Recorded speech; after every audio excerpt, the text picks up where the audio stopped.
Hi, my name is Valerie. I'm 48 years old and I'm new to YouTube. This is my first video. I am very much of an introvert, and so this is way outside my comfort zone. I choose to live at home by myself with my kids. Not very social, but I just recently found out that I have to have surgery for hysterectomy, and I have a pretty large fibroid inside of me that needs to come out. So I've been looking on YouTube at a lot of videos, and this community has really helped me out. All the ladies that have posted videos on hysterectomies, on myomectomies, fibroids, all of the information that I have gotten from YouTube and the people who have posted has truly helped me, has calmed my fears, my anxiety, has I am a very much a logical person and very much in my head for everything. So I've been staying up. I think it was 2 months ago when they told me that I needed to have this surgery. And I've been staying up every night, just binge watching YouTube videos. I don't even know how many I've seen already, probably 100 and something. A lot. So I figured I'd give back to this community and do my own video, because one thing I didn't find was people talking from my perspective. So I have lupus. I've had lupus my whole life, and I have celiac disease. That one I was just diagnosed with, seriously, like yesterday.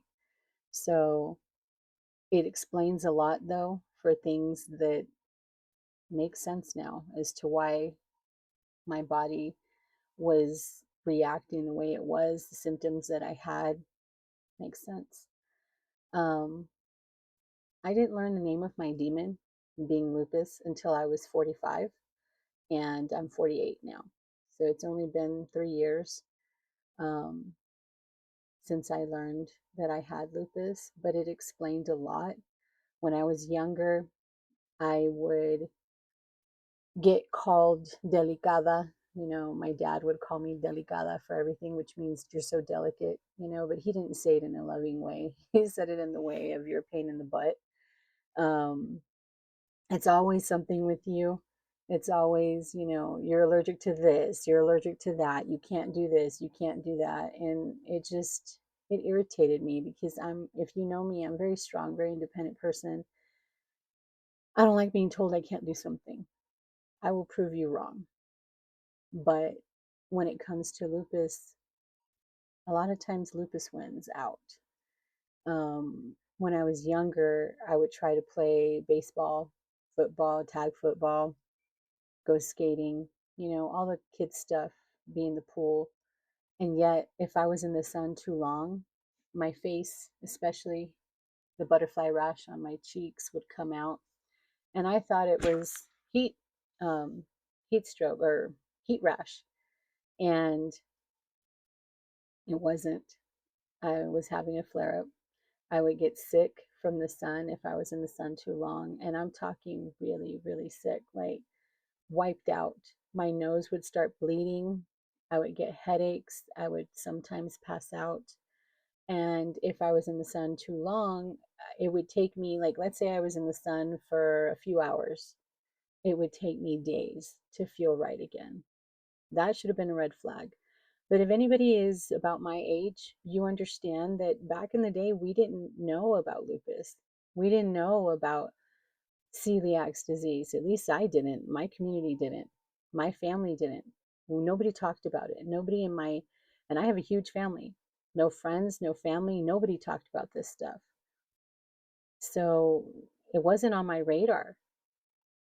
I also had, and I've always had, very delicate hands. People tell me that my hands are so soft that they feel fake, like doll hands, but they're very delicate. So I'm not delicate, but my hands are. If I grab something too hard, if I clap too hard or hit my hand against something just a little too hard, even if it's the steering wheel and I'm driving and I'm banging it because I'm mad at something, my blood vessels bust in my hands.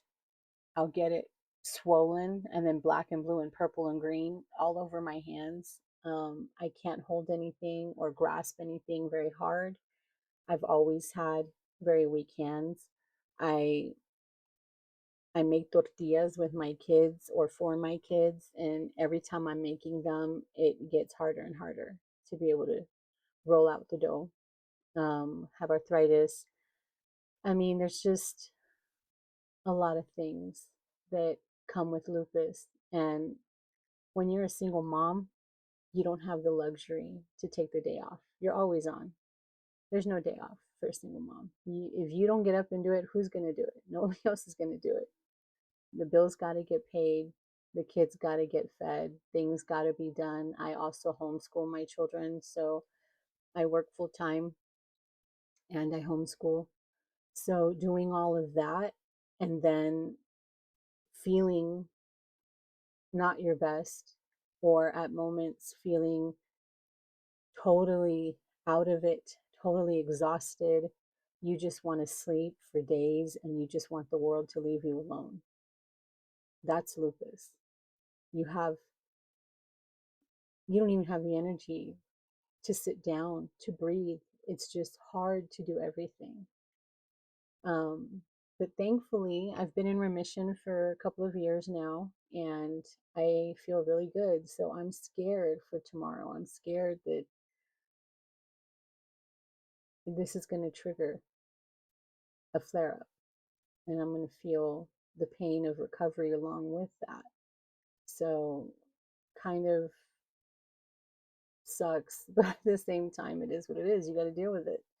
Um, like I said in the beginning, I just got diagnosed with celiac disease. So, after my surgery, I am definitely going 100% gluten free. I did go gluten free for a month and then I was feeling great and I totally noticed it. I was like, I noticed a difference right away. And I was telling my doctor, like, I see the difference. I know that there's something there. And then she told me, well, we're going to have to do an EDG and colonoscopy, and we need you to eat gluten again. It's called the gluten challenge for 2 weeks. Before your EDG and colonoscopy, we need you to eat gluten. And I was like, no. I mean, I knew it was going to kill me and it hurt so bad when I ate it and I had really bad reaction afterwards, but they ended up doing the colonoscopy and the EDG and they found that I also have hiatal hernia and that I'm celiac. So it makes sense. Um, Apparently, if you get off of gluten, it helps with a lot of autoimmune diseases. It helps with pretty much all of them. Um, It's not a cure all, but it does help with a lot of the symptoms. And I felt it when I stopped taking the gluten for that month and a half. I felt so much better. The brain fog lifted, the fatigue lifted, the aches and pains lifted. I was feeling great. I had more energy, was able to walk farther. Um, I felt good. So, tomorrow after my surgery, I'm going 100% gluten free again. I'm already diagnosed, so I can from now on just not have the gluten. um, it explains a lot as far as my body goes as well, because I don't know if you're aware. If you're not, you can always look it up. But the basic of celiacs is that the villi that are in your stomach or intestines, they're like little hairs that go up like this, little, I don't know what else to call them, that they look like little fingers, and they're what pull in the nutrients into your body from what you eat. And I eat very healthy. I was vegetarian for 6 years. I was vegan for about a year, and then I had to stop being that because I was becoming anemic. And they thought it was because of that. And it wasn't. It was because of the lupus. It was because of the fibroid that was, taking all my blood, so to speak. Excuse me. And so I had to start getting iron infusions.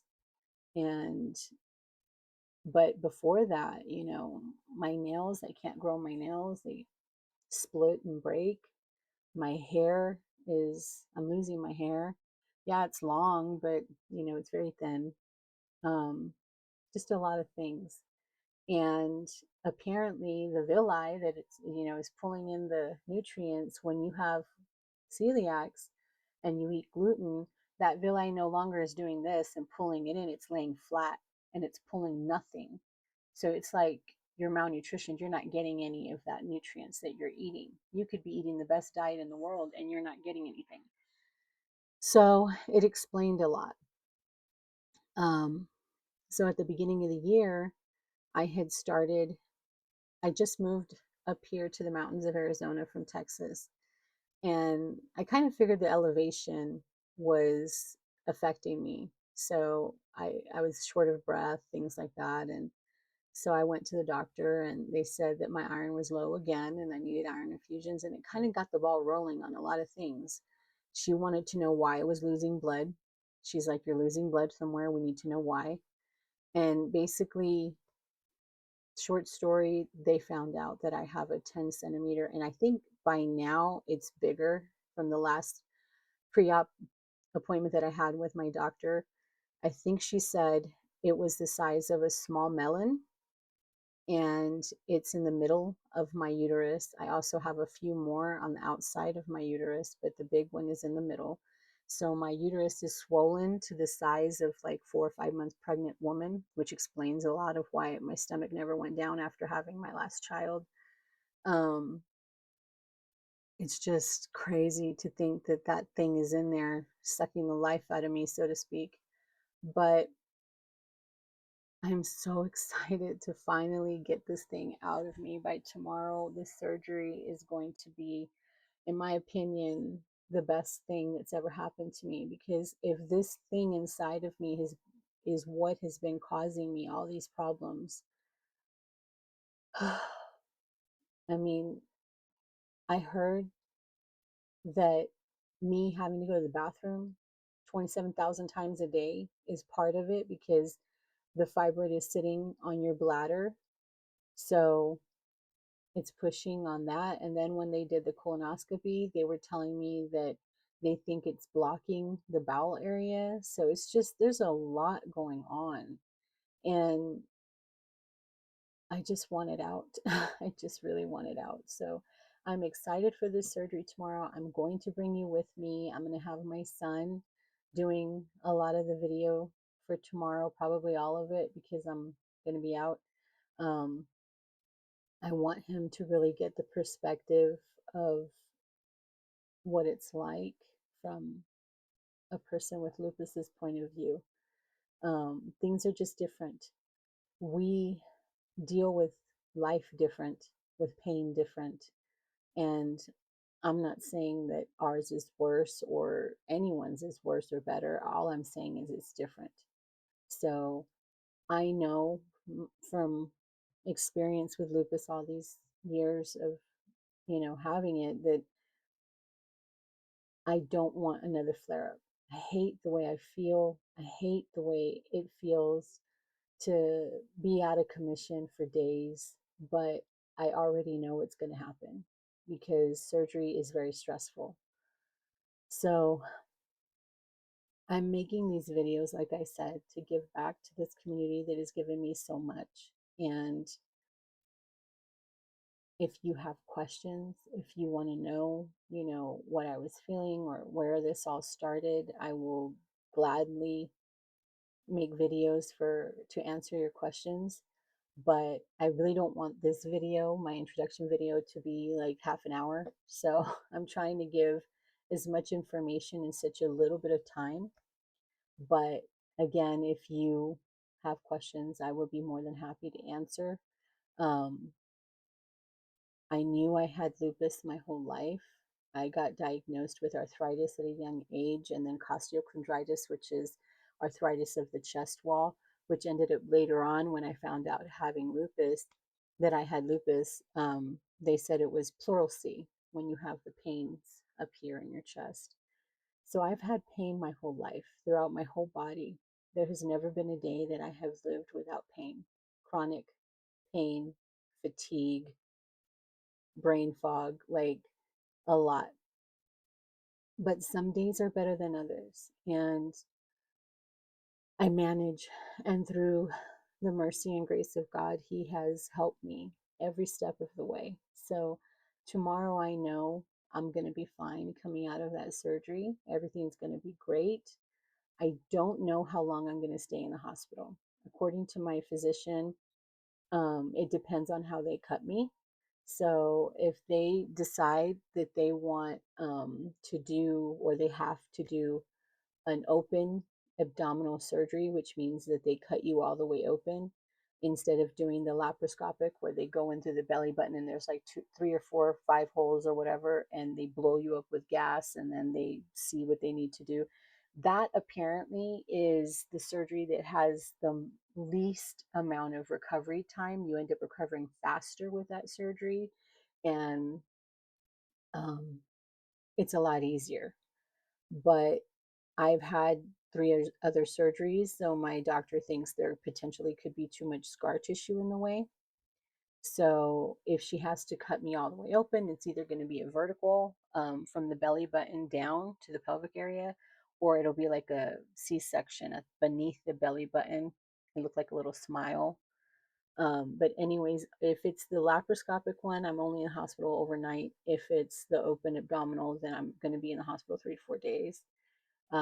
Recovery on that for laparoscopic, it's 4 to 6 weeks. For the open abdominal, she said 6 to 8 weeks.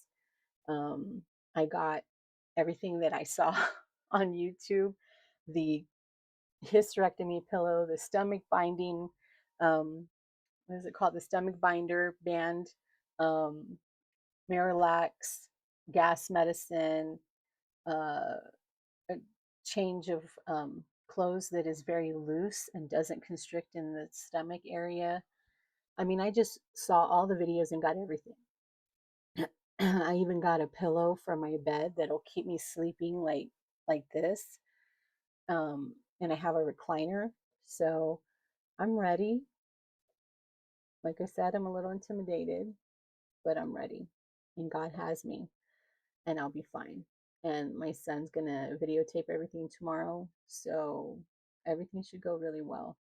Um,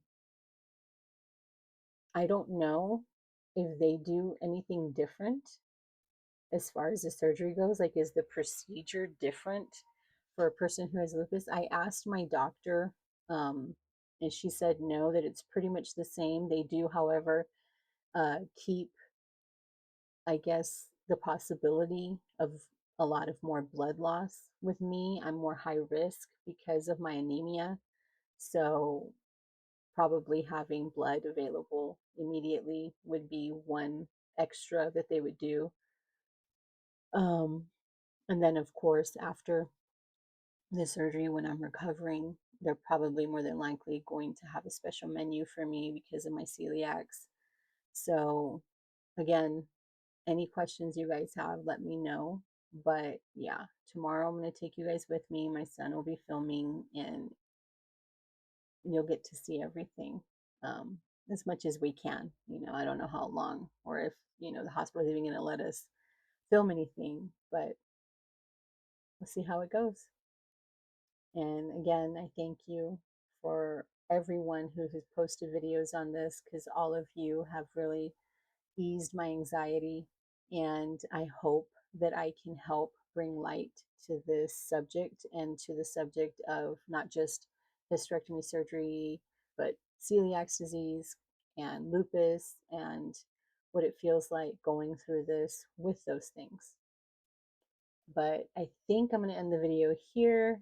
I really appreciate you watching my video. And again, if you have any questions, let me know. Bye.